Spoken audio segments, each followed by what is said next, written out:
नमस्कार। स्वागत है आप सभी का सुनो कहानी में। आप सुन रहे हैं सुनो कहानी ओरिजिनल्स। हम थे वो थी, जिसका पब्लिशिंग नेम है बारिश के वो 66 साल, जिसके लेखक हैं श्री ऋतिक रोशन मिश्रा। कहानी के पिछले भाग में हमने सुना कि समीर चित्रा को अपने घर ले जाता है, जहां चित्रा समीर की मां से मिलती है और फिर कुछ समय समीर और चित्रा एकांत में बिताते हैं, जिसके बाद चित्रा अपने समय में वापस चली जाती है। अब आगे भाग 4, अंतिम भाग। समीर और चित्रा की आगे कई मुलाकातें होती हैं, कभी तो हर रोज और कभी कभी कुछ दिन के अंतराल में। कई प्यारी और दुख भरी बातें जो दोनों को कई रातों को जगाती हैं। उन सभी बातों में जो दोनों को सबसे ज्यादा परेशान करती है और दुखी कर देती है, वो है वक्त का ठीक हो जाना। अगस्त भी खत्म होने पर है। अब बिछड़ने का डर दोनों को सबसे ज्यादा सताने लगता है। किसी भी पल बारिश का मौसम खत्म हो जाएगा और ये नदी फिर दोनों को कभी नहीं मिलाएगी। किसी भी पल, किसी भी दिन अलविदा कहना पड़ सकता है। ये शायद अलविदा कहने का भी मौका ना मिले। एक दिन दोपहर में समीर नदी तट पर पहुंचता है। वहां उसे चित्रा नदी के पास खड़ी दिखाई देती है। वो बड़े गौर से लहरों और धाराओं को उमड़ते और बिखरते देख रही होती है। समीर उसके पास पहुंचता है। चित्रा बिना समीर को देखते हुए कहती है, किसी दिन ये लहरें हमें यहां नहीं लाएंगी समीर। समीर कोई जवाब नहीं देता। तभी चित्रा तुरंत ही समीर के गले से लग जाती है और फिर सिसक सिसक कर रोने लगती है। समीर उसके बालों को सहलाते हुए बोलता है, मत रो चित्रा, हम लोग कुछ रास्ता निकाल लेंगे। क्या क्या समीर, इस मुश्किल का क्या हल हो सकता है? चित्रा रोते हुए कहती है। समीर कुछ रुक कर कहता है, मैं आज ही सारा इंटरनेट छान मारूंगा। मैं ढूंढूंगा तुम्हारा गांव और तुमसे मिलने आऊंगा। जिस दिन तुम मेरे वक्त में ना आ पाओ, उसके अगले दिन तुम यहाँ आ जाना, यहीं इसी बेंच पर। यानी जैसे आज 18 अगस्त 2015 है, तो 66 साल बाद अगर तुम जिंदा रहो तो यहीं आना, ठीक इसी साल 2015 के इसी महीने के 19 तारीख को। वैसे तुम बूढ़ी हो चुकी होगी, पर कोई बात नहीं। समीर हंसता है। हाँ, अगर बच गई तो आ जाएंगे, वरना समझ लेना कि तुम्हारी जान छूट गई मुझसे। वैसे भी तो हम बड़ा परेशान करते हैं ना तुमको। चित्रा बड़े मासूमियत से कहती है, चिंता मत करो, इतनी आसानी से नहीं छोड़ूंगा मैं तुम्हें। तुम आ जाना, वरना मैं तुम्हें ढूंढने तुम्हारे गांव आ जाऊंगा।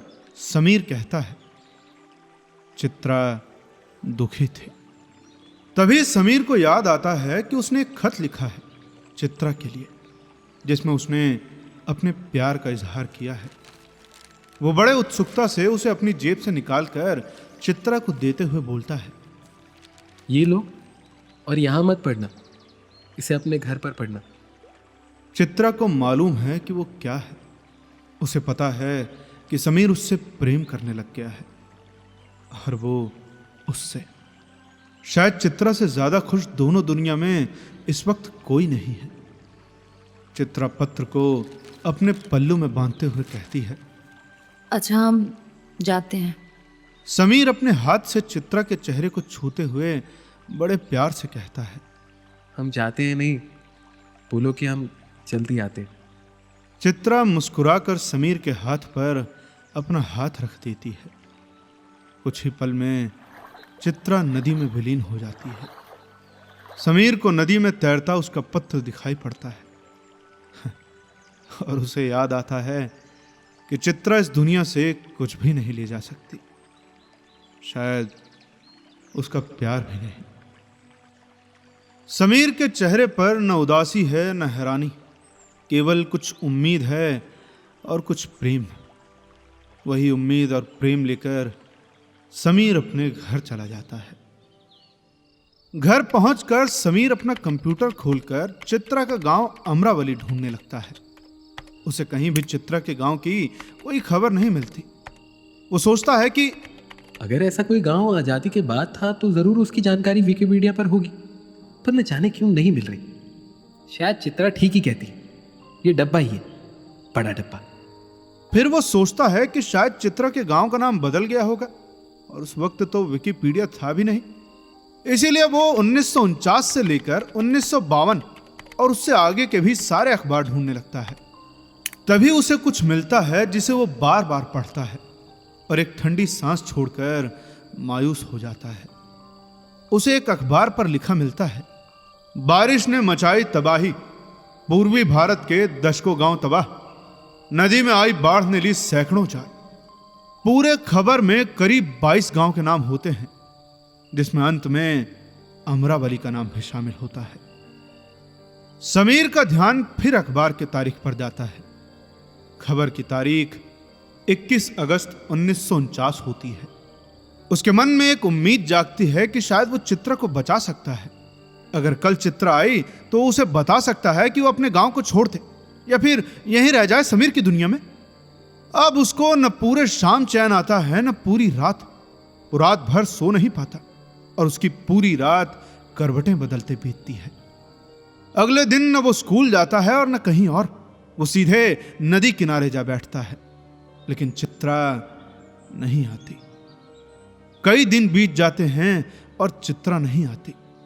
यहां तक कि 21 तारीख भी बीत जाती है, पर फिर भी समीर को उम्मीद रहती है कि एक दिन चित्रा आएगी, एक दिन। अब समीर को नदी में वो लहरें नहीं दिखती जिन लहरों को कभी वो भूत, भविष्य और वर्तमान कहता था।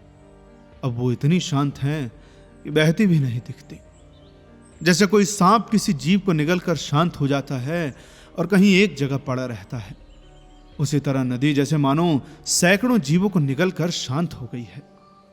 समीर को नदी पर बहुत गुस्सा आता है और वो कई बार पत्थर फेंक अपने मन को तसल्ली देने की कोशिश करता है। वो सुबह से शाम तक उसका इंतजार करता है और रात को घर लौट जाता है। उसे ऐसे देख उसकी मां बहुत परेशान होती है और उससे कई बार पूछती है कि आखिर बात क्या है। और ऐसे ही एक दिन समीर अपनी मां से लिपट कर रोने लगता है और फिर उसे सब बातें बता देता है। क्या कहा? क्या उसका नाम चित्रा था? उसकी मां अचरज में बोलते हुए अपने अलमारी से एक लिफाफा समीर को देते हुए कहती है, हमें शादी के कई साल बाद तक कोई बच्चा नहीं हुआ।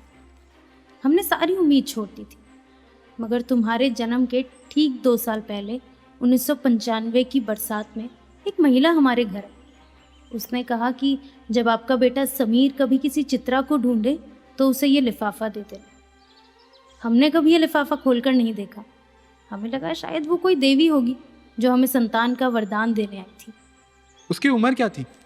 समीर लिफाफा लेते हुए कहता है, मैंने पूछा था कि आपको कैसे पता कि हमारा बेटा ही होगा, तो उसने मुझसे कहा था कि जब वो 20 वर्ष की थी तो वो तुमसे मिली थी। उस हिसाब से उसकी उम्र करीब 66 होगी। मैं कुछ और पूछती उससे पहले ही वो वहाँ से चली गई। मैंने उसकी बातों पर ज़्यादा ध्यान नहीं दिया, पर इस लिफाफे को रख लो। ये सुनकर समीर को यह यकीन हो जाता है कि उस बाढ़ में शायद चित्रा बच गई थी।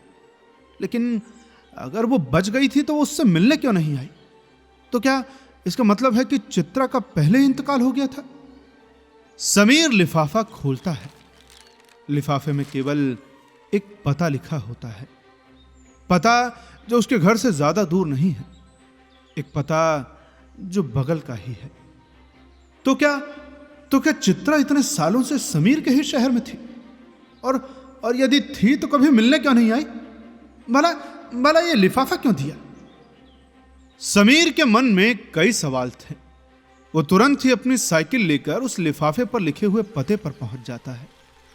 उस पते पर पहुंचकर उसे एक छोटा और बेहद पुराना घर दिखता है। वो सोचता है कि यहां से तो वो कई बार गया है और उसने कभी ये घर तो नहीं देखा। खैर, शायद ध्यान न दिया हो। वो दरवाजे से अंदर जाता है। अंदर उसे एक बूढ़ा आदमी दिखता है जो कि कुर्सी पर बैठे हुए है। वो कुछ लिख रहा होता है और कई पन्ने आसपास बिखरे हुए होते हैं। वो बूढ़ा आदमी समीर को देखता है और कहता है, मैं 45 साल से आपका इंतजार कर रहा था। माँ ने कहा था कि आप इसी साल आओगे। माँ को सब पता था। माँ? कौन माँ? समीर पूछता है। मेरी माँ, आपकी चित्रा पिताजी। वो बूढ़ा आदमी एक तस्वीर की तरफ उंगली दिखाते हुए बोलता है। तस्वीर चित्रा की होती है और तस्वीर में 18 अगस्त 1953 की तारीख लिखी होती है। तस्वीर में चित्रा के हाथ में एक बच्चा होता है। मैं 3 साल का था तब। वो बूढ़ा आदमी दीवार में टंगी हुई दूसरी तस्वीर को दिखाते हुए कहता है। वो देखिए उस तस्वीर को। उसमें मैं करीब 18 साल का था। बिल्कुल आपकी तरह लगता हूं ना मैं पिताजी? पिताजी? पर मैं तुम्हारा पिताजी कैसे हुआ? तुम तो... समीर थोड़ा हैरानी से कहता है। 65 साल का हूं। हाँ, मैं 1950 की गर्मियों में पैदा हुआ था। क्या नाम है आपका? समीर कहता है। ऋतिक। ऋतिक नाम है मेरा। मेरे दादाजी का नाम है ये। माँ ने यही नाम मुझे दिया। ये सब सुनकर समीर समझ जाता है कि वो उसी का बेटा है, क्योंकि एक दिन समीर ने चित्रा से कहा था कि कभी अगर उसका बेटा हुआ तो उसका नाम ऋतिक रखेगा, क्योंकि वो समीर के पापा का नाम था जो अब इस दुनिया में नहीं है। समीर समझ जाता है कि जब चित्रा यहां से गई थी तो अकेले नहीं गई थी। अपने साथ वो समीर की निशानी ले गई थी, उसकी संतान ले गई थी। समीर की आंख भर आती है और वो फूट फूट कर रोने लगता है। इसका मतलब चित्रा बच गई थी बाढ़ में? समीर पूछता है। हाँ, सिर्फ माँ बच गई थी। उन्होंने मुझे अकेले पाला, समाज से लड़ के रही और हमेशा आपसे मोहब्बत की उन्होंने। बाद में उन्होंने मुझे आपके बारे में बताया भी और ये भी कहा कि आप जरूर आएंगे और जब आप आए तो मैं आपको ये दे दूं। ये बोलते हुए वो बूढ़ा आदमी अलमारी से एक पुराना लॉकेट और एक छोटा सा कागज का टुकड़ा निकालकर समीर को देता है। समीर ने उसे देखा तो उसे लगा कि वो लॉकेट को जानता है। ये वही लॉकेट था जो चित्रा के गले में था, जो उसे किसी अजीब बुढ़े के हाथ से मिला था। लेकिन आज वो लॉकेट एक कहानी बता रही थी।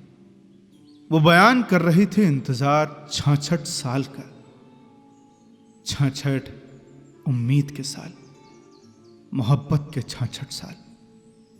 वो मुझसे कभी मिलने क्यों नहीं आई? क्योंकि आपके इस दुनिया में आने से पहले ही वो ये दुनिया छोड़ के जा चुकी थी। आपके पैदा होने के ठीक साल भर पहले ही उनका देहांत हो गया था। वो बूढ़ा आदमी समीर को पानी का ग्लास देते हुए कहता है। पर क्यों? समीर पानी पीते हुए पूछता है। क्योंकि आप दोनों एक वक्त में एक दुनिया में साथ नहीं हो सकते। समीर और चित्रा एक डायमेंशन में कभी साथ नहीं हो सकते। किसी एक को जाना होगा, मरना होगा। वो बूढ़ा व्यक्ति गंभीरता से जवाब देता है। मैं उसे वापस लाऊंगा, हम दोनों साथ रहेंगे, या मैं चला जाऊंगा वहां उसके वक्त में।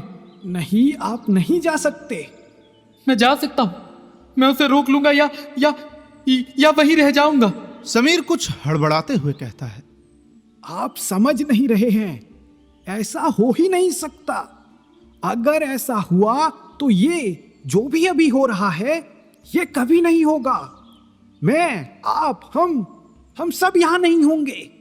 और फिर वो बूढ़ा आदमी कुछ रुक कर कहता है। आप इसे बदल नहीं सकते। हर दुनिया में, टाइम के हर डायमेंशन में यही होगा जैसा कि हुआ है। आप और मां एक साथ एक दुनिया में हो ही नहीं सकते। पहले जो हुआ था वो एक गलती थी, प्रकृति का एक खेल था या एक गड़बड़ी थी। नहीं, कोई गड़बड़ी नहीं है। शायद हर डायमेंशन में ऐसा ही होगा। आपको कैसे पता? शायद ऐसा ही होना हो। शायद मैं उसे वापस ला सकूं, उसे रोक सकूं, उसके साथ रह सकूं। आप वहां नहीं जा सकते। वहां जाने के लिए आपको 66 साल इंतजार करना होगा। मैंने 45 साल इसी पर रिसर्च की है। ये समय की गड़बड़ी, ये लूप होल केवल 66 साल में एक बार होती है, वो भी सिर्फ कुछ पल के लिए। हाँ, तो मैं इंतजार करूंगा। मैं पूरे 66 बारिश के मौसम नदी किनारे भीग कर उसका इंतजार करूंगा। समीर कुछ पल सोचने के बाद कहता है, फिर भी आप केवल उसी वक्त में लौट पाइएगा जिसमें आप 18 वर्ष के हो। यानी आज से 66 साल बाद भी आप केवल साल 2015 में ही जा पाइएगा। वो आदमी समीर को अपनी डायरी में कुछ लिखकर दिखाते हुए बोलता है। समीर कुछ ठहर कर बोलता है, मुझे पता है कि आज से 66 साल बाद भी 1949 में कैसे जाना है, चित्रा से कैसे मिलना है। कैसे? इस पर समीर उस आदमी की डायरी में कुछ लिखते हुए कहता है, आज से 66 साल बाद मैं पहले अपने इसी वक्त में आऊंगा, यानी कि जुलाई 2081 से जुलाई 2015, और फिर मैं 2015 से चित्रा के पास 1959 में जाऊंगा। पर आप टाइम लैप्स का लूप होल कैसे बनाओगे? प्यार से, चित्रा की यादों से, उसके साथ बिताए वक्त से। समीर ये बोलते हुए लॉकेट लेकर चला जाता है। रास्ते में वो खत को खोलता है। प्यारे समीर, हम तुम्हारा खत ना पढ़ सके, पर हमें मालूम है कि उसमें तुमने हमसे क्या कहा होगा। हमें भी तुमसे बेहद मोहब्बत है और हमेशा रहेगी। समीर, तुमने हमारी दुनिया बदल दी थी। तुमसे ज़्यादा अच्छा और प्यारा इंसान हमें कभी नहीं मिला होता तो हम उससे शादी कर लेते।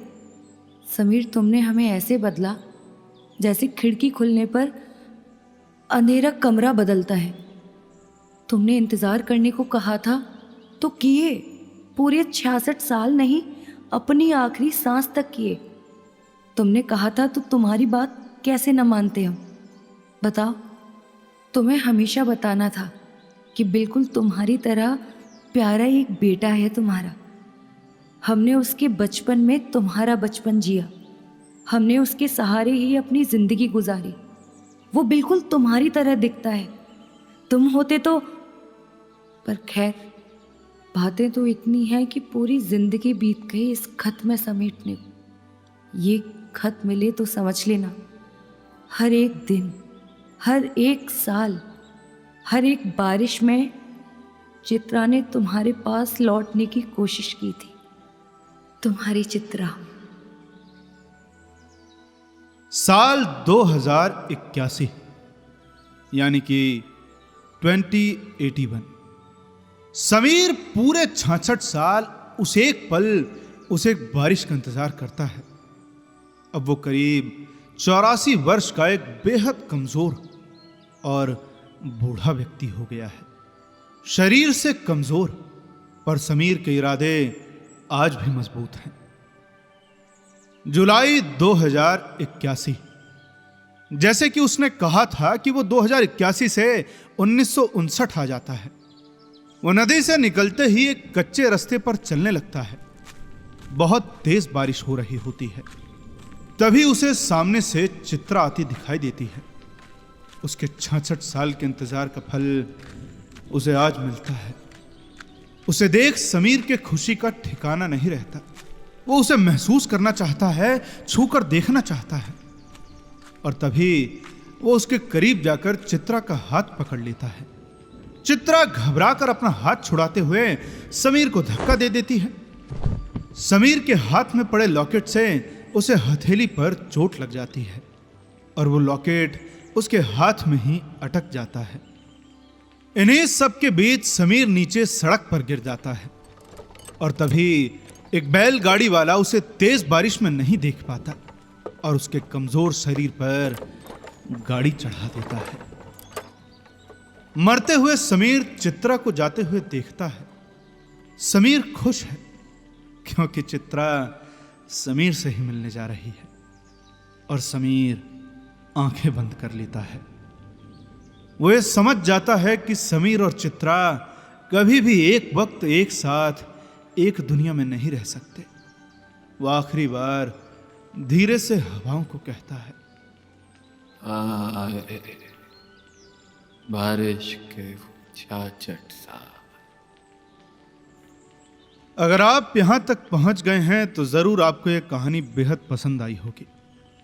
मेरी आपसे दरख्वास्त है कि यदि आपको कहानी पसंद आई हो या आप इस कहानी के लिए कोई सुझाव देना चाहते हैं तो आप नीचे डिस्क्रिप्शन में दिए गए ऋतिक रोशन मिश्रा के ईमेल पर या फिर उनके इंस्टा आईडी पर मैसेज कर सकते हैं और साथ ही साथ कमेंट में बताएं कि यह कहानी आपको कैसी लगी। यदि आप और भी ऐसी कहानियां सुनना चाहते हैं तो जुड़े रहिए सुनो कहानी के साथ। जल्द ही मिलेंगे आपसे अगली कहानी के साथ।